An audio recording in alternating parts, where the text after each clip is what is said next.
Shalom teman-teman. Teman-teman, apa yang akan terjadi jika benda-benda di alam ini diuraikan terus-menerus hingga sekecil-kecilnya?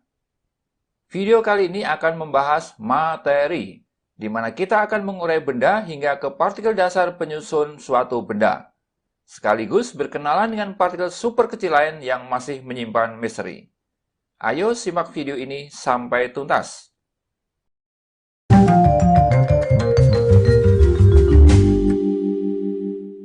Fisika.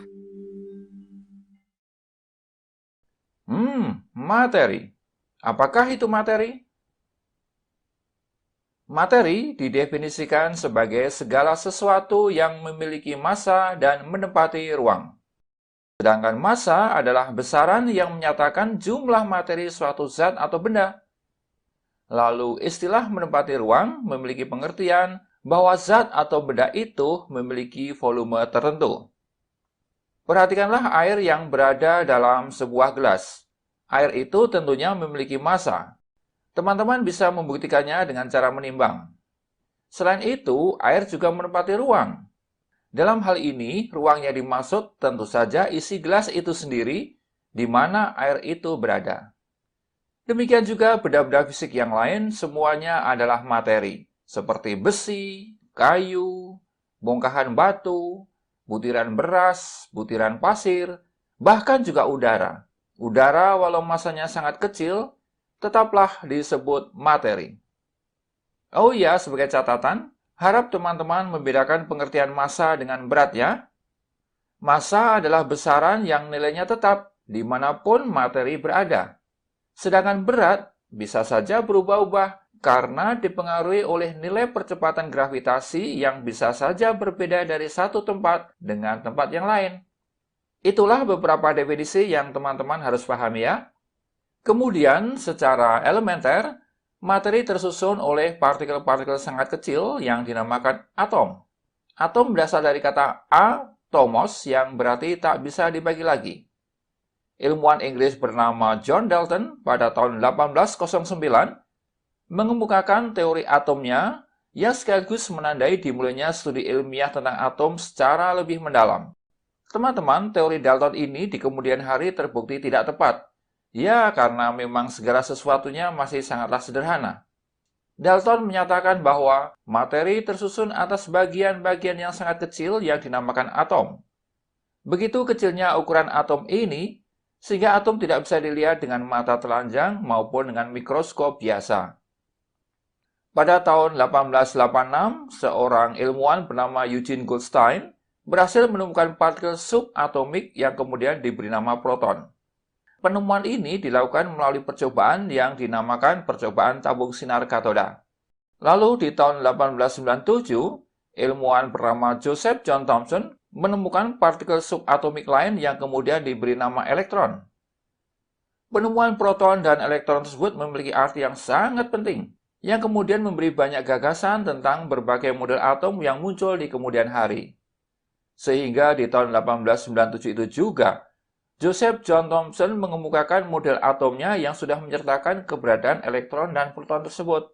Model atomnya dikenal dengan model atom roti kismis. Tahun 1908, ilmuwan bernama Ernest Rutherford menemukan inti atom melalui percobaan yang disebut hamburan sinar alfa. Lalu, Rutherford pun merumuskan model atomnya. Ia menggambarkan atom sebagai inti bermuatan positif sebagai pusatnya yang dikelilingi oleh elektron-elektron yang bermuatan negatif. Tahun 1913, ilmuwan bernama Niels Bohr menyatakan bahwa ya, memang ada benarnya apa yang disampaikan Rutherford.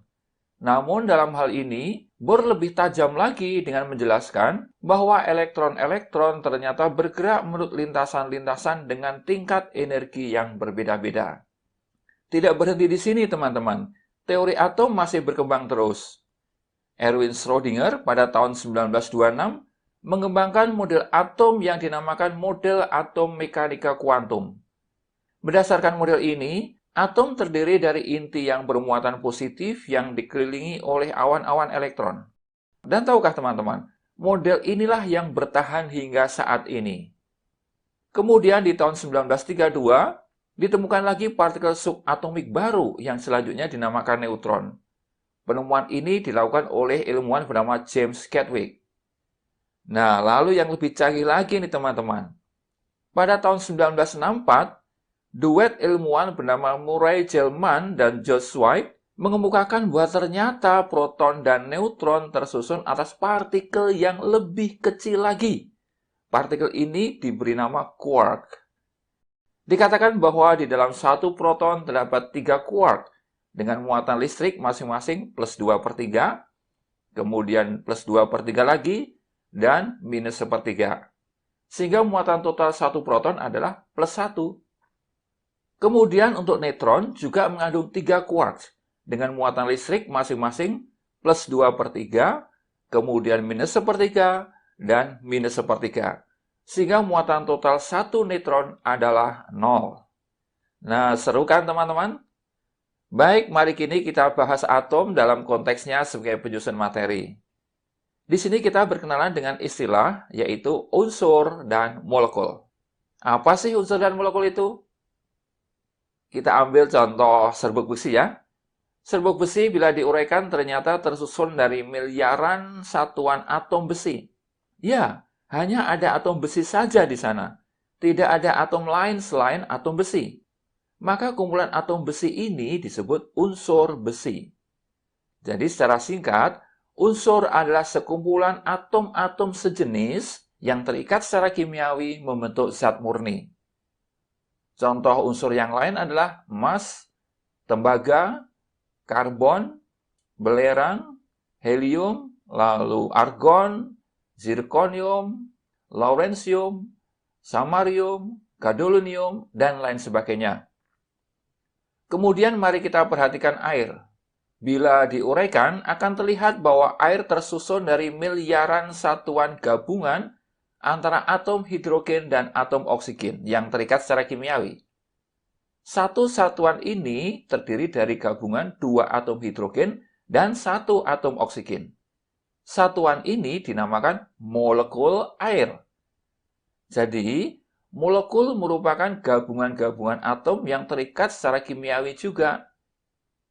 Contoh selanjutnya adalah atom oksigen yang bergabung dengan atom oksigen lain. Hasil gabungan ini bisa membentuk O2 atau O3. Molekul yang merupakan hasil penggabungan atom unsur sejenis seperti ini disebut molekul unsur. Contoh molekul unsur yang lain misalnya F2, N2, P4, S8, dan lain sebagainya. Sedangkan molekul air dinamakan molekul senyawa karena terbentuk dari jenis-jenis atom yang berbeda, yaitu H dan O. Contoh molekul senyawa yang lain misalnya CO, CO2, lalu CCl4, ada lagi H2SO4, CaCO3, dan lain sebagainya. Teman-teman, namun demikian harap dipahami ya, bahwa ada kelompok molekul senyawa yang hanya boleh disebut sebagai senyawa saja. Artinya apa? Artinya teman-teman tak boleh menyebutnya sebagai molekul. Hal ini berlaku untuk kelompok senyawa yang disebut senyawa ion. Memang apa itu senyawa ion? Senyawa ion adalah senyawa yang terbentuk dari ion bermuatan listrik positif atau disebut kation dan ion bermuatan listrik negatif atau anion. Ion positif adalah atom yang kehilangan satu atau lebih elektron, sedangkan ion negatif adalah atom yang menerima satu atau lebih elektron. Dalam proses persenyawaannya, kedua jenis ion tersebut berikatan secara elektrostatik. Ikatan yang terjadi dinamakan ikatan ion. Senyawa ion yang populer adalah NaCl. Senyawa ini terbentuk karena terjadinya ikatan ionik antara ion Na+ dan ion Cl-. Nah, terhadap senyawa seperti NaCl ini, teman-teman hanya boleh menyebutnya sebagai senyawa saja. Selain NaCl, tentunya ada banyak lagi senyawa ion di alam ini. Misalnya KCl, lalu K2SO4, CaCO3, CaSO4, CuS, dan lain sebagainya. Sedangkan untuk senyawa non-ionik seperti H2O, HF, HCl, N2, kemudian O2, dan lain-lain, teman-teman boleh menyebutnya baik sebagai senyawa ataupun molekul.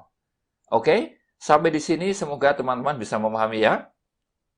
Lalu bila teman-teman meninjau materi berdasarkan wujudnya, maka materi dapat digolongkan menjadi materi berwujud padat, cair, dan gas.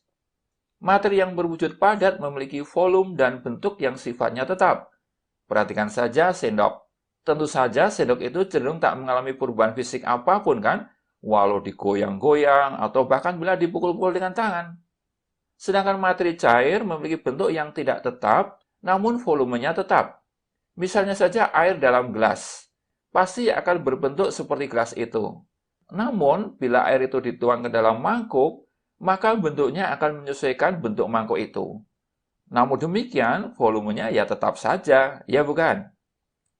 Keadaan serupa sebetulnya juga banyak termuat di dalam Alkitab, teman-teman. Misalnya di dalam kitab Kejadian, pasal 1 ayat 9, ada tertulis begini, "Berfirmanlah Allah, hendaklah segala air di bawah langit berkumpul pada satu tempat, sehingga kelihatan yang kering. Dan jadilah demikian." Nah, ayat ini kan jelas menerangkan ya, bahwa air bisa berkumpul pada satu tempat. Sifat ini tentu sangat sesuai dengan sifat materi cair. Bisa dipahami ya teman-teman? Sedangkan materi gas memiliki baik bentuk dan volume yang tidak tetap. Katakan saja terdapat 1 gram udara di dalam balon mainan. Teman-teman bisa mengubah volume udara itu maupun mengubah bentuknya. Dengan cara bagaimana? Dengan mengecilkan volume balon itu atau sebaliknya, yaitu mengembangkannya. Itulah tentang wujud materi. Nah, teman-teman, untuk memahami materi, kita juga harus mengenal sifat-sifat materi. Sifat materi secara umum digolongkan menjadi 2, yaitu sifat fisika dan sifat kimia. Sifat fisika adalah sifat materi yang dapat diamati, lalu diukur atau dirasakan oleh panca indera tanpa mengubah materi tersebut menjadi materi baru yang lain. Sifat fisika ini masih dapat dibagi lagi loh, yaitu menjadi 2 kelompok yang kita kenal dengan sifat intensif dan sifat ekstensif. Sifat intensif adalah sifat yang tidak bergantung pada jumlah materi. Contohnya adalah warna, bau, kilau, titik didih, titik lebur, rapat massa, kepadatan, lalu ada viskositas, permeabilitas, kemudian indeks bias, konduktivitas, resistansi listrik, tegangan muka, dan lain sebagainya. Berkebalikan dengan sifat intensif, sifat ekstensif justru bergantung pada jumlah materinya. Contohnya adalah panjang, lebar, volume, kemudian massa, kemudian konsentrasi, dan lain sebagainya.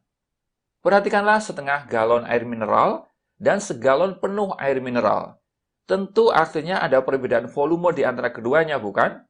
Nah, itulah sifat ekstensif. Kemudian untuk sifat materi yang terakhir adalah sifat secara kimia atau sifat kimia. Sifat kimia selalu berhubungan dengan pembentukan materi baru. Contoh sifat kimia misalnya tingkat kemudahan terbakar, kemudahan membusuk, kemudahan berkarat, kemudahan meledak, lalu kekuatan sifat racun, lalu keradioaktifan, lalu kestabilan kimiawi, dan lain-lain. Nah, kini muncul pertanyaan teman-teman, apakah materi bisa berubah? Jawabannya, ya tentu saja.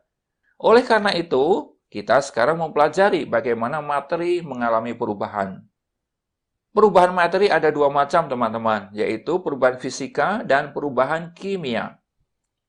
Perubahan fisika adalah perubahan materi yang hanya terjadi pada aspek kenampakan fisik saja, tanpa mengubah komposisi materi itu.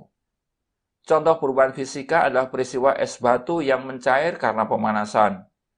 Mula-mula, es batu yang berwujud padat akan berubah menjadi wujud cair, yaitu air. Pemanasan lebih lanjut akan menyebabkan air berubah menjadi uap air. Namun, tahukah teman-teman, baik es batu, kemudian air, maupun uap, pada hakikatnya tetaplah air yang sama, atau H2O. Begitu ya? Contoh perubahan fisika yang lain, misalnya garam kasar yang digerus menjadi halus, kemudian kapur barus yang menguap, lalu kabut pagi yang mengembun, dan lain sebagainya. Nah, sedangkan perubahan kimia adalah perubahan yang melibatkan perubahan sifat-sifat kimia materi sehingga menghasilkan materi yang baru. Mengapa menghasilkan materi baru? Ya, karena materi baru yang terjadi memiliki struktur molekul yang berbeda terhadap materi sebelumnya. Jadi terjadi penyusunan ulang atom-atom sehingga memunculkan perubahan sifat kimia sekaligus komposisinya. Contoh perubahan kimia adalah peristiwa pembakaran kertas. Pembakaran menyebabkan molekul selulosa pada kertas berubah sama sekali menjadi karbon dan karbon dioksida. Teman-teman tahu, baik karbon dan karbon dioksida adalah materi-materi yang sama sekali berbeda dengan selulosa. Itulah perubahan kimia. Contoh perubahan kimia yang lain misalnya besi berkarat, sampah membusuk, kemudian warna pakaian yang makin lama makin pudar, obat mah yang meringankan sakit perut, lalu petasan meledak, dan lain sebagainya. Itulah teman-teman pembelajaran kita tentang materi.